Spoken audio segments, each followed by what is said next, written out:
Hey guys, Ellie here.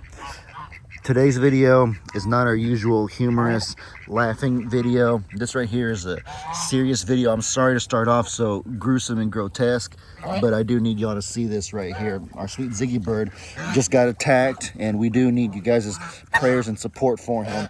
I don't want to harass him too much. Ziggy, it's okay, buddy. I got blood on me. But me and Meg just doctored his wounds. We're letting him heal right now. I just fed the birds, and so at least he's eating and he's doing good. This wound is not as, it is bad, but it's not as bad as it looks. It looks like a terrible bloody mess. But I want you to look right here. Do you see that little dangly thing that I just pulled? I'm gonna leave him alone. I've been messing with it long enough. Let me let him eat in peace. I need to clean myself up anyways. But what I was just pulling on right there, that dangly thing, is like a little arm that birds have. I don't know if y'all even knew that birds have that. I'm gonna walk away from the geese too. They're being really loud, so it's probably hard for y'all to focus on me. Give me 1 second.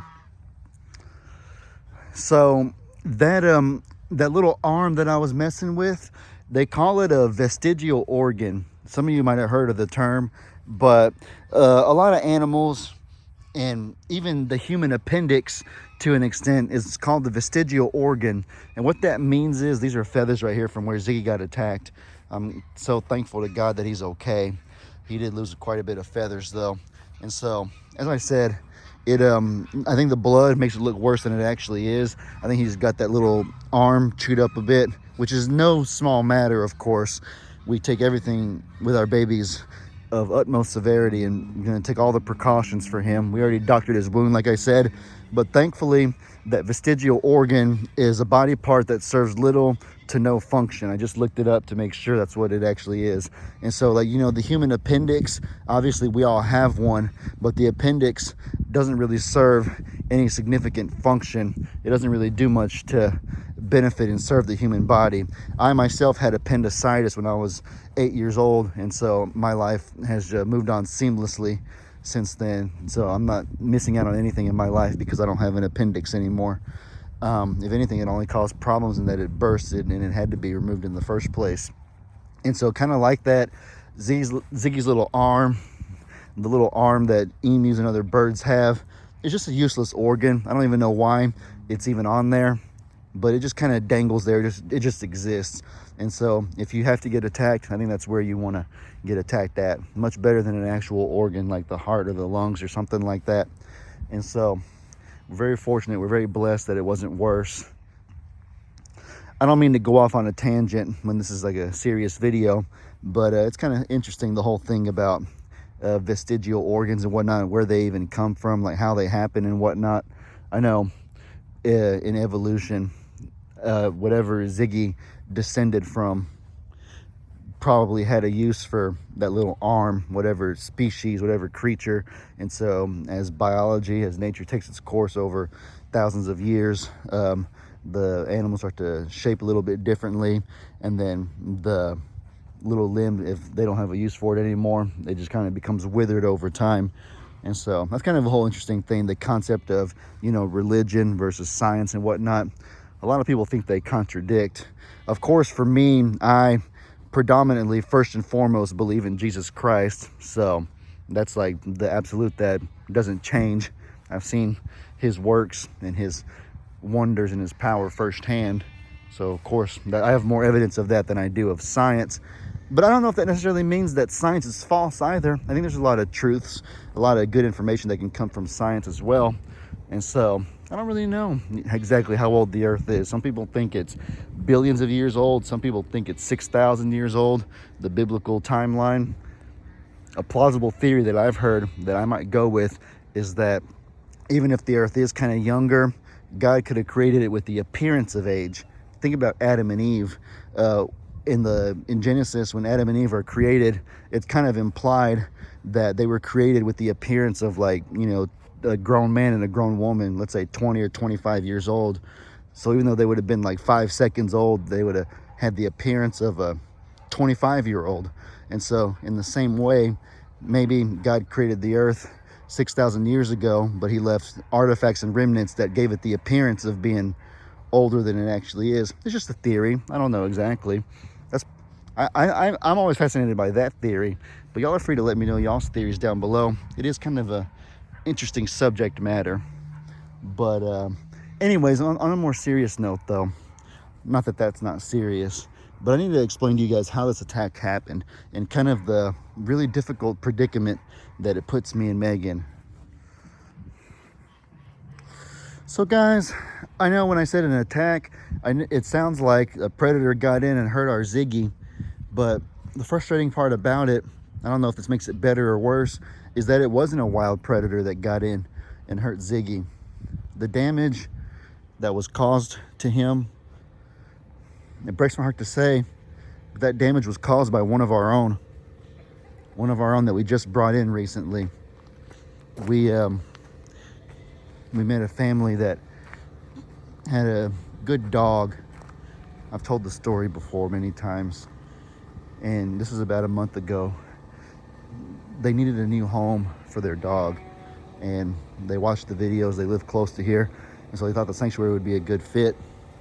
And so I told them that we could give it a shot, but you know, dogs are hard for us because dogs that come with certain habits and whatnot, it's difficult to.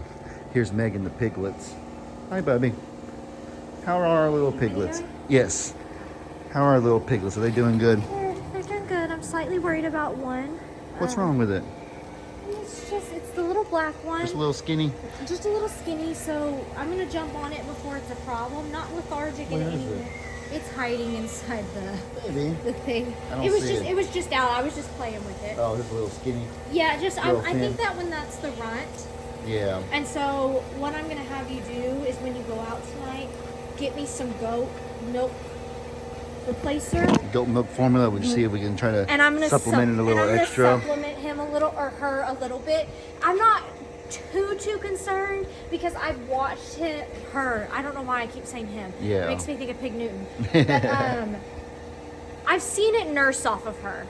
So I'm not like overly concerned, but I'm not seeing the same amount of growth that I would like at this point. And I've given him a couple days to figure it out while watching closely. And it's not showing signs that it's hungry at all. It's just a little thinner. It's not just putting on thin. weight like the rest of them. I wish I could see the sweet girl wherever she went. Maybe. Guys, this video is all about going off on tangents. But I know y'all love all of our babies, so we might as well just showcase all of them to you guys. I made a video about sweet Ziggy. I'm working on right now. Yeah, I was about to explain what happened and how, and kind of there it is. Hi, baby. Hey, sweetie. Hope y'all are okay with us going off on tangents. Considerably tinier, but has a belly. Has a full belly too. A full belly. But are you active? Are you walking around like these at least? Yes, and she's tired because they were just doing a lot of walking. And these babies, they don't really cry when I pick them up, but she's just a little thin compared to them. These ones are probably hogging it. They probably hogged it in the womb. But she is so tiny. Oh my gosh. She's look at that tiny. little thing. Yeah. Oh like my I said, goodness. a lot of you are probably going to see that and be like, oh my gosh, you need to jump now. Well, I've given them time to figure it out. You know, I'm not concerned that this baby's not going to make it with where it's at right now. I think it just needs a little bit of a help, a little bit of a boost. Some babies need a little boost, that's all. And it was tiny when she came out. So. Hey, if we made it work with Maisie, then I think this right here is nothing compared to the uphill battle that Maisie had. Much worse state than this and much tinier than Maisie at 2 weeks wasn't even near that size of that black one. Look, whoever gets these pigs is going to love their life. They already... they are so active. They already like attention. This one right here, I've kind of fallen in love with. This is long snout. Hello, little one. Yes, hello. You know, our sweet little piggies. I'll be back with y'all in a moment. But, no, guys, in here, yeah, this right here is our culprit of the Ziggy attack. And it breaks my heart because he's a good dog. He's really sweet. And me and him have bonded. But I just don't think it's going to work out over here with him at the sanctuary. The story that I was telling was that a viewer of ours who lives close by told me the story about how they have Casper, this good Great Pyrenees dog, and he needs a new home, and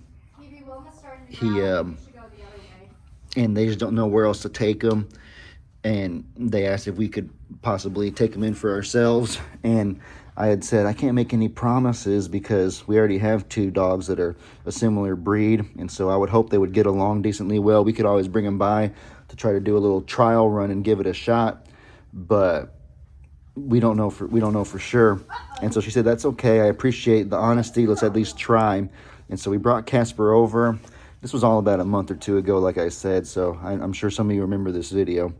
And Casper, he had some little red flags. He was kind of a little too excitable with birds and with other animals and stuff. But all in all, we thought that he had potential, that he had coaching points. He was teachable. We could work with him. And so we ended up taking him in for a little bit. And they were so grateful that we were able to do that, and we were grateful they trusted us to be able to help. You guys kind of know how it goes. We've done the same thing many different times with other animals, different species. But over time, Casper just started it became a little bit harder to work with him. He unfortunately did kill a few ducks and chickens, and so that led to me having to be extremely cautious with him, put him in the stall at night instead of letting him free roam like I do the other dogs. He was kind of creating bad habits for Phoebe. One time when I had him in his own little area, him and Phoebe kind of isolated from the birds and everything else, because I thought that surely if we just leave him with the goats, it'll be fine. Phoebe dug a hole and they both got out of the hole, and Casper attacked another feathered animal then. So that is what led to me having to put him in a stall if Phoebe's going to dig out and stuff. And when he would chase birds, Phoebe would start chasing with him. And Phoebe hadn't really been doing that for a long time, so he's kind of creating bad habits for her. I even, along with putting him in the stall, I got these collars right here. I know a lot of you probably aren't big on shock collars, but the rest of you will understand that sometimes it is necessary to get an animal to learn and to try to undo bad behaviors. And we got a shock collar for both Phoebe and Casper. Get Casper to stop with the bird chasing, get Phoebe to stop with the digging out. But today was our last straw. We've been doing our best. We've given him every single possible opportunity we could, and we love him. We're bonded to him. I actually even forgot what happened yesterday. I forgot one huge thing. Yesterday, Rooster attacked him, or 2 days ago, whatever it was. I don't know what happened, but Casper did something that Rooster didn't like. And no, that's not even the first time that's happened. Rooster's attacked him 2 times now. 2 times? 2 times. Ever since something flipped whenever the cold weather started and he got a hold of a duck and he killed a duck and it set Rooster off. And now Rooster's like... And Rooster has attacked... I'm sorry, I know. She said don't go near your food. Yeah, Rooster attacked Casper twice. And when I say attacked, Rooster had a grip on his ear, on his neck, whatever it was, and had Casper on the ground. And if we hadn't intervened, Rooster would have killed him. I'm 110% certain of that. This last time was really bad. Meg and I did our best to try to separate them, but Rooster had such a strong grip on Casper that as hard as we did to try to get in the way and pull them apart from each other to break up the fight, Rooster just would not let go of them. And it was awful. They were both bloody messes and stuff, and from that moment on, we decided we had to separate them from each other. And so we've been trying our best to make it work, to give him every possible opportunity. And I feel bad because I look at his sweet face right now, but he attacked Ziggy bird. Thank God, what he damaged was probably a vestigial organ. It wasn't anything serious. It is vestigial. But It still probably doesn't feel good. it didn't feel good, I'm sure, but it's nothing life-threatening, we don't think. But that's way too close of a call. And so at some point, you just realize as hard as you're trying, it might just not be meant to work out. It's not meant to be. Well, it's not fair to him either. It's not fair to him either if he has to live on edge. It's not fair. Yeah, He's getting in trouble. Yeah, It's not he his don't. fault. He's not meant for a farm. That's point blank. That's all it is. At his old home, he probably was able to chase squirrels and chase other animals freely and stuff like that. And he's already 2 years old already. And like Meg said, it's not fair to him to constantly be getting in trouble, be getting shocked, be in a stall. He needs to be separated from the other dogs. He needs to be told, good boy. He needs a place where he can be loved and where he doesn't have like rules that he's constantly breaking and stuff like that. He needs to be set up for success. And as hard as we tried, I just don't think that's here. And it breaks my heart for him. I do love him. But I don't And know. how long do you continue trying? Because I know what people are going to say. Oh, you didn't try. You're just getting rid of it. No, everybody knows we That tried. conversation's always going to come up. That's what drives No, me those bonkers. are just imbeciles if they say that. But They already like, know that we how tried. many animals do? How many Getting feather the sh- babies do you put at risk? Getting the yeah. Sorry, I keep cutting you No, off. you're good. We explored the shock collar. You know, he didn't grow up a farm dog. He's 2 years old. It's very hard to get this lifestyle, and he just. At what point? How many more feather babies do you put at risk? How many of the put Cornholio at risk, or put one of our, I hate to say it, but some are bigger hits with the viewers than others. Some are, more recognizable faces than others. So at what point do we put Cornholio or Nate at risk? If he fights back with Rooster or Phoebe one day, if he attacks Ziggy and gets him a little bit harder, if that behavior that's already escalated from chickens and ducks to emus, what happens if it goes to goats next or something? It's just too many potential problems. And he deserves to be told good boy and to be doing a good job. He don't need to be in a stall. He don't need to be getting shocked and stuff like that. And so I know you all know nobody would sit there and think we didn't try hard enough with all that I just explained. We did everything we possibly could, gave him every possible chance, but at some point you have to know when to draw the line in the sand. And so And that's the thing, though. I think it's now. In this business to be like rehabilitating dogs and saving dogs. That's not what we're doing. You know, yes, we took in Casper because he was a Pyrenees, and we thought he was very coachable, very teachable. That is the thing too. I never thought a Pyrenees could be this hard to train, because everyone talks about how they're good dogs and how it's natural instinct. But he has good instincts. He does have good protective instincts.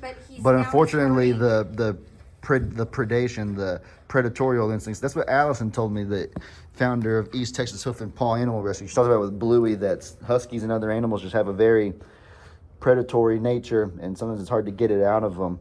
And so sometimes they're predatory because of the species, but sometimes they're predatory because for 2 years they've been able to do whatever they want. It's hard to undo it, and we would be willing to take however much time and effort it would go in to undo the habits, but not at the cost of any more animals' lives. We can't do that.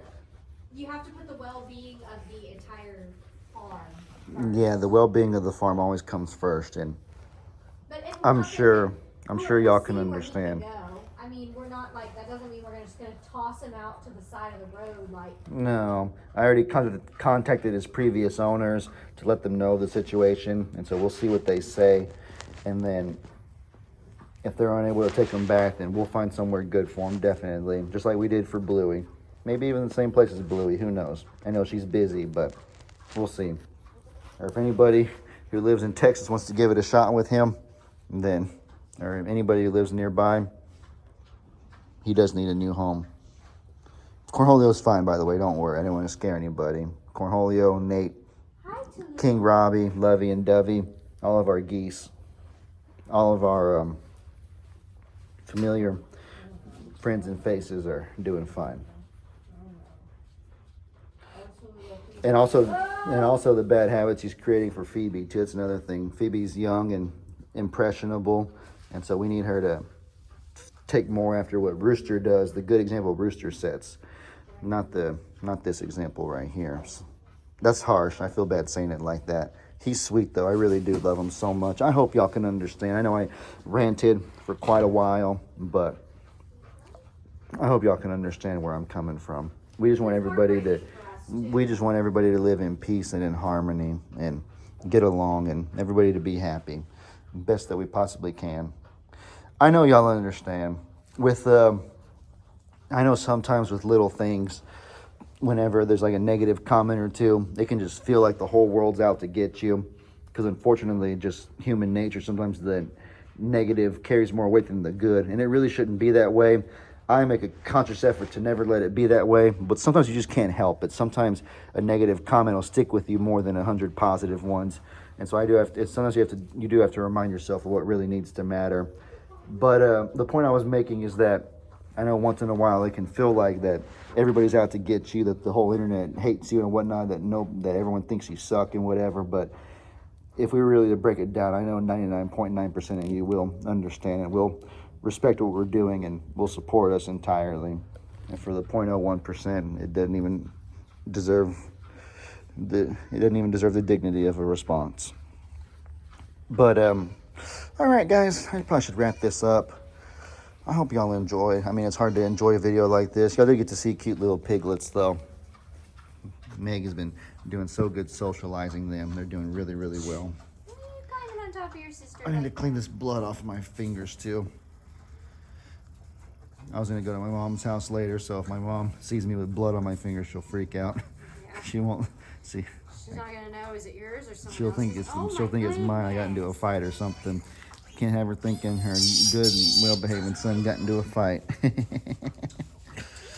All right, guys. But I hope you all have an incredibly blessed rest of y'all's day. And I will catch you on the next video. As I always say, your boy Ellie out.